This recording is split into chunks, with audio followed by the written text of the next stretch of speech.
I was hoping to not have to make a video on this article, but it's exploded in popularity and misled a lot of people.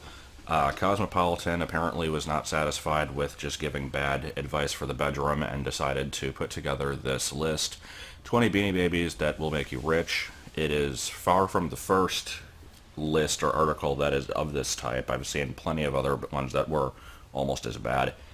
But this one's particularly bad because it's by a semi-reputable source, and apparently it's been reposted on a lot of other different sites and even in local news.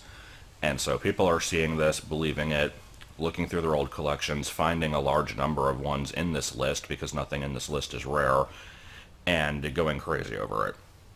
And I am a member of the Beanie Babies Collector Facebook group. I'm a moderator on that.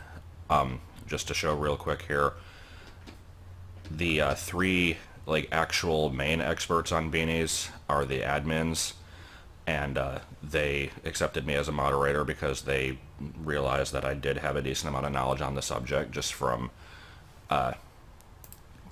answering other people's questions and stuff. And so I was actually given permission to make this video by them to try and hopefully make some of these questions die down a little bit. If you don't know who the admins are, on the Beanie Babies Price Guide website, they'll be listed in the About section as kind of like the people who made the site. They made the price guide. They've been in the community since the 90s and are basically the real experts here. I don't claim to necessarily be an expert myself, although I do have a lot of knowledge on the subject, at least in the early beanies. But I'm just going to try and dispel some of the rumors on here. So, in this list, the first thing on here is one of the stupidest things on the entire list, because this is supposed to be a list of the top 20 rarest beanies, and this is just a group of 5. We have 2 of the same thing, a Beanie Buddy, which is technically not even the same product line, it's just related. They're bigger versions, and the average price on those is about $10. There's not really any that ever go more than that, except for wingless quackers and some of the really big ones. But they're claiming that this group of 5 is $680, and that is completely wrong. Every price on this list is completely wrong. There's basically no beanie that was ever available in stores that would sell over $1,000, and that's extremely rare to find one that goes that high. There's you could basically count how many of those there are on one hand almost. But it's there are some employee exclusives and things like that that can sometimes also get up there, but they're never going to get even a fraction of this price, so I'm not going to talk about the prices on any of these. But as for what this one is, if we basically ignore the fact that it's talking about 5 unrelated items and just focus on Wallace itself, here's the listing of that exact, the same picture and everything on eBay. This is why they found this. They just searched for Beanie Baby, sorted by highest first, and then there it is. So that was basically the research that went into this article. The reason it's showing up for this much money is because people on eBay can ask for as much as they want. They're not going to get it, but they can do that. And so what you really want to do is do a little bit of modification to your search. So let's just search for this one beanie again, and here's the same thing because I'm doing by highest. But if we go down and sort by only sold items, ones that actually went through, we'll see there's a far different story here. Here's a set of 3 sold for $20, so average of about 7 each. Even that, honestly, is slightly high for these, but that's a lot more reasonable. And again, just to kind of show, in the original listing, there are 2 other bears in here, Cashew and Huggy. I don't really know anything about those 2 personally because they're outside of my area of expertise. One thing I'm going to be referring to in this video a lot is tag generations. And if you don't know what those are, it's something you'll want to research if you're into beanies or trying to sell them, because it's very important. Basically, I personally only know the first 5, and then everything after that I just kind of group into like 2000 or later. There can be some from these later ones that are worth money, but they're pretty uncommon. Most of the ones from Gen 4 onwards are about $5 max. And if you have some beanies that you're trying to sell and get some money, you really want to just be looking for the first 3. Gen 1 and 2 can pretty reliably sell for at least a couple hundred. Gen 3 is kind of a middle ground where the average one is going to be worth like maybe $40 or so if it's mint condition, but there are also some pretty rare ones in that group that can go for a lot more.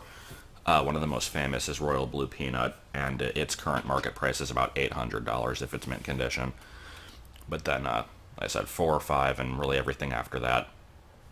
Rare ones exist, and I'm going to go over the rare ones that I actually own for 4 and 5 in a separate video that I'll link to. Just so if you want to look through that and see if you have any of those, then you can do that. But most of the time they're going to be pretty common and not worth anything.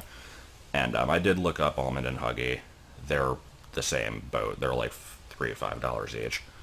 So that's the story on this one, and I'm not going to go as in-depth on all the rest, but I wanted to show, basically, like, if you do your own research, you can kind of find that info. So Princess is another one that is extremely misrepresented. It shows up in these lists all the time. People ask about this one on the Facebook group all the time. There's a whole article that we have on Princess that you can read if you want to. It's a little bit complicated, but long story short, what you're looking for with this one is the first edition, which will have PVC pellets listed on the tush tag. And that's another thing that also confuses a lot of people, because they'll try to sell their beanies and they'll say, like, these have PVC pellets so they're worth more. That's not true, actually. Princess is basically the only one where that matters, because it was released at a time period where basically only the first shipment went out with the PVC pellets, and so it's basically a way to show that it was the first one. With basically every other beanie, it doesn't matter. But yeah, for this one you want to look for that, and also if you have one that says it's made in Indonesia, then that goes for more. Like I said, this site kind of goes over the different variations and what the average prices are. The PVC in Indonesia with the Canadian tush does sell for a lot, but there's not many of them out there. If you happen to have one of those, then you can maybe make some money off of it. If you don't, then it's a lot less. Here's another group of unrelated beanies. We have Ariel plus the larger one, Issy, and Peanut. The Royal Blue Peanut does sell for a lot, as I mentioned earlier, but this is the common version. It has a Gen 4 or 5 tag there. And then these two are from either Gen 6 or later, I don't know for sure. But I looked these up also. Ariel is a common $5 beanie. Issy is kind of a weird case because it was only available at the Four Seasons hotels, and the tags on these will mention which hotel it was gotten from. And so some of the more obscure ones, like outside of the US, that most people wouldn't really travel to, those can sell for more. But it really just depends, and either way it's certainly not worth what they're asking. And here's another one. We have Peace and the larger version, and then on the side, not that you can really see that well, we have Bones the dog and Ringo the raccoon. Bones and Ringo, common beanies. Bones can be found with an early generation tag. It was available in Gen 1 and ran all the way up until Gen 5. If you have one of the early Gen 1s, then great, that can be worth money. This one, if I pulled this up on eBay, I'm almost certain it wouldn't. Does this pull it up? Yeah, here we go. Let's see. It doesn't really show. Oh, yeah, there we go. We can see right in here. That's a Gen 5 tag. That's worth like $3. So, once again, we can basically disregard all of these. Peace is an interesting case, though, because some of the more die-hard collectors do like to go for a lot of different Peace Bears just because of the color variation on them. And so if you have a color pattern that's desirable, and that's completely subjective, then sometimes people will pay more for it. Plus, there's also minor things like the number inside the tush tag. Some people like to track those because there were certain numbers that they didn't make very many of. 108 and 113 are the rare ones. But in general, piece is only worth the typical like $5 or so. It can go more, but that's kind of rare. You have to find somebody willing to pay it. Finally, moving into something that isn't a bear, and this one is actually one of the ones on the list that you could argue is worth more than $5, but it's not by much. Bubbles is just kind of a beanie that retired relatively early on. It was May 11th, 1997, and the cutoff for when beanies are considered valuable tends to kind of hover around June of 96. So this was after that cutoff point. It's like, I would consider this rarer than the majority of Gen 4 beanies, but not by enough to really make it stand out that much. Like, there's no way you would ever really want to pay more than $10 for this, and even that's generous. It's just kind of a standard beanie that is slightly less common than other ones from its same group.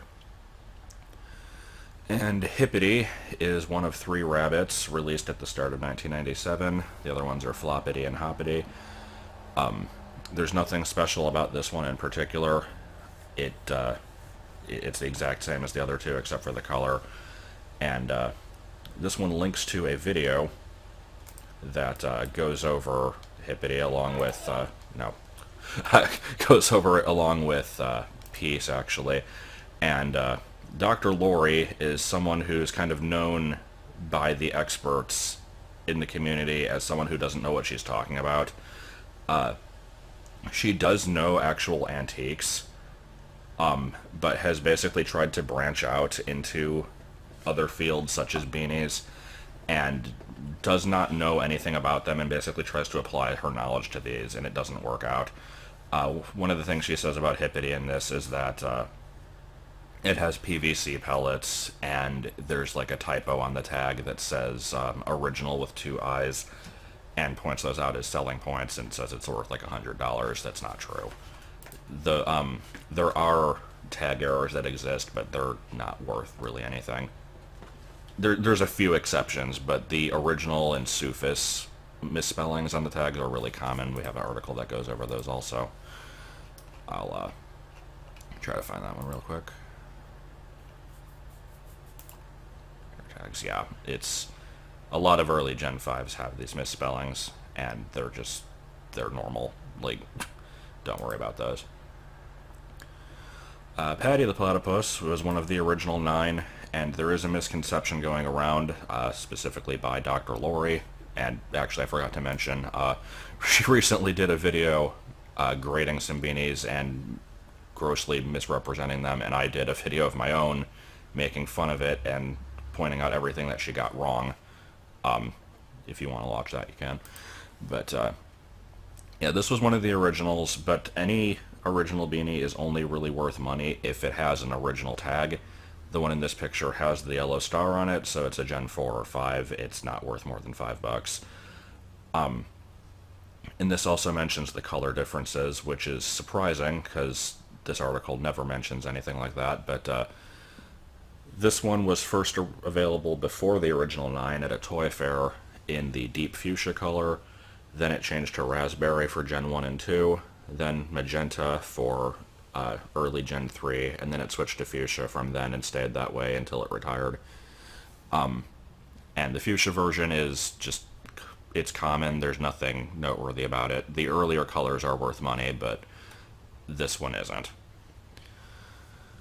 Blackie is another early beanie. It's not one of the original 9, but it was found in Gen 1. Basically, I said earlier about bones, like if you have one with the early tag, then yeah, it can go for a lot. Blackie actually is one of the rarest of the Gen 1 beanies, but if it's a later tag, it's not worth money. It's $3-5. And this even does mention, like, the value depends on the generation, but then it kind of dismisses this as like, well, you're not going to know that. It's not that hard to figure out. You just do a couple minutes of research, and it's pretty easy. Valentino's another massively overpriced one. This one was available in Gen 2, and that one can sell for a lot of money, but this is a common one, as I keep saying. This one mentions error tags, and I already kind of touched on those a little bit. I'm going to look up a Valentino to show some of the common errors that get mentioned on these, and then kind of go through and dismiss them all. So,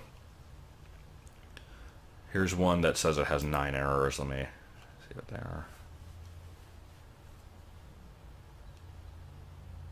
Okay, so sometimes I see ones that have more than this, but let's just go through this. So, 5th generation tag with a birthday, blah blah blah, doesn't matter. This is saying when it was introduced and retired. This is actually correct. So, number 1, circle R and TM on tush tag. That is not even an error. That is just like that's normal copyright information. I think he's trying to claim that the fact that it has both is an error, but they always do. Like, this would have a Gen 6 tag. It has an R above collection, a TM after the Beanie's name. That's normal. No stamp inside the tush tag. That's also normal. Beanies released between summer of 98 and the end of the year, or some of the ones released in 99 will have that, but it's not even a guarantee that they will. It's not anything worth noting, really. This one I already mentioned. It's an error, but it's not worth money because millions were produced like that. For some reason, people like to claim that the beanies with brown noses are rare. Every single Valentino has a brown nose. If you found one that didn't, then congratulations, you have something rare, because it doesn't exist. Here was the other error that I mentioned, the Sufis error. Sometimes they'd have a sticker on the back, sometimes they don't. Doesn't matter. Here's one that is just incredibly minor. I'll see if they have a picture of it. Where's the inside of the tag? Yeah, they're basically saying after date of birth, that's a semicolon. That could even just be a smudge. Like, even if we're going to say that that is an error, it is so minor, there is no way that any collector would ever look at that and be willing to drop hundreds or thousands of dollars because of that. That is completely unrealistic. And then swing tag says the birthday is 94 and the tush tag says 93. That is true, but that's not an error. A lot of beanies do that. The birthday is usually kind of arbitrary. It's sometimes when the beanie was released, sometimes like the year before. Not even always that. It's basically just whatever they decide to give it. And the tush tag is when the design was finalized, or when it was when the name was copyrighted, so they don't have to match. They're not supposed to. And this, I have no idea what this is even referring to. There's a lot of stuff that shows up on tags, like 1965 KR and stuff like this, that are basically just kind of like almost serial codes or just acronyms, and they're not anything to worry about. There's never been a case where these actually impact price. This one I can't debunk as specifically as some of the rest, but just trust me, don't worry about it.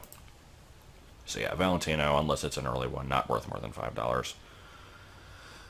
Claude the Crab's another one that shows up on these lists a lot, and I have no idea why. This one honestly baffles me. It was a beanie released in May of 1997, along with 13 others. One of them was Peace, and none of those are really valuable at all. Claude specifically ran up until the end of 1998. It was produced for a decent amount of time. It went through no design changes. It has no errors, other than sometimes the tag can have its name spelled in all caps, but that doesn't sell for more than a couple dollars more than usual either. But yeah, for some reason it gets listed a lot, and this one, it says, the only beanie reportedly with a poem dedicated to his name, and that links to another terrible article that goes over the same kind of stuff and is wrong about all of it, which says the poem thing. That is one of the dumbest claims I've ever heard, because even if it was true, that wouldn't matter. Like, why would that impact its price? but it's not true. There's like probably hundreds of other beanies that have their name mentioned in their poem. Like, it's a very common thing. It's basically like me saying that Blackie the Bear is special because it's named after the color that it is, and that it's the only one of that kind. That's not true either, and it has no relevance. Seaweed, it's a common beanie. If it has a Gen 3 tag, it can be worth like maybe 30 bucks. This one doesn't. That's about it. This one was actually mentioned in a video by George Takei. I have no idea why he did a video on beanies. Jake the Duck, I've never seen as mentioned being rare before this. It's a common $3 to $5 beanie, Gen 5 tag. Ran for about a year and a half. That's it. Hope, kind of same thing. Released at the start of 1999. Ran until the end of the year. People like to go for the bears, but it's not rare, it's not special. Here is a picture of the teeny beanie version of Britannia. I don't know if this is the picture they meant to use, but either way, teeny beanies are common. Even the ones in package, you can always find for like $1. Out of the package, they're like a quarter, maybe. I basically dare you to go to a Goodwill and not find some teeny beanies. Like, you're pretty much guaranteed to. Yeah, there's this rumor about the International Bear set having like these errors where like if you open up the back of the package and look at the tag, it says 1993, and that's super rare. That's not true. They all say that. As for the full body version of this one, I'm going to be talking about it in my second video. There is a version of Britannia that is worth a bit, but not more than like $25. Halo is another kind of common one. It's a bear. People like bears. It's a well-designed one. It's got like fancy wings and a halo and shiny fabric and everything. Like, it's a nice beanie, but it's not worth more than $5. Also, it has a brown nose. Nobody cares. That's just how it's supposed to be. This one specifically mentions white star instead of the yellow star. That is usually a result of it sitting in the sun and fading. It is possible that sometimes they're printed with white stars, and if that's true, then a serious collector who can prove that it's a factory error might go for a few more dollars on it, but it's just... tag errors are grossly overrepresented in price. They're never worth that much. This is a common beanie. Ran from January 1st, 97 until March 31st, 99. There were millions of them made. No rare versions. That's it. This one, if you had asked me back when I was about 9, I would have said it was rare because it only was on the market for 3 months. It was a holiday release.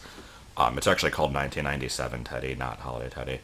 But yeah, it's one of those beanies where, like, even though it wasn't out for that long, they still made enough of them to where it isn't rare. Whenever you see people selling their lots, it's pretty common to see this one and some of the other holiday ones kind of mixed in there, just because I think they were bought up really quick back when they were released because everyone thought they were going to be worth money, and because so many people ended up getting them and nobody wants to buy them, they're just not. Like, this one I'd consider maybe a bit rarer than other Gen 4s, but still not worth more than like $5. Snort the Bull. It's another common beanie. I don't need to go into any specifics on it really, but I will mention that it was a redesign of one called Tabasco, which was basically the same, but it had red paws instead of white.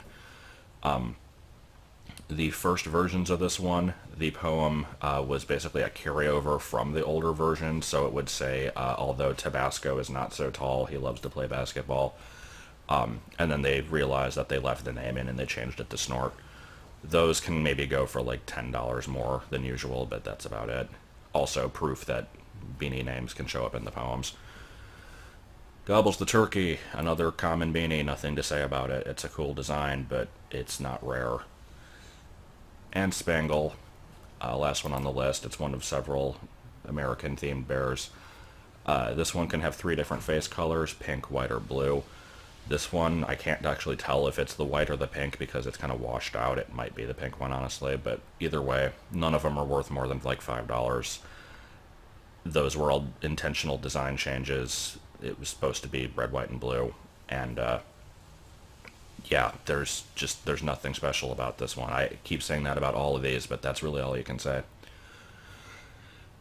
And so, like I said, there's dozens of other lists like this out there that hit up other beanies that weren't on this, but if you think you have something rare, just do a little bit of research, please, and you can find out that you're probably not sitting on a fortune. So if this was interesting, I recommend watching the next video, which is me showing off the rare ones that I do have.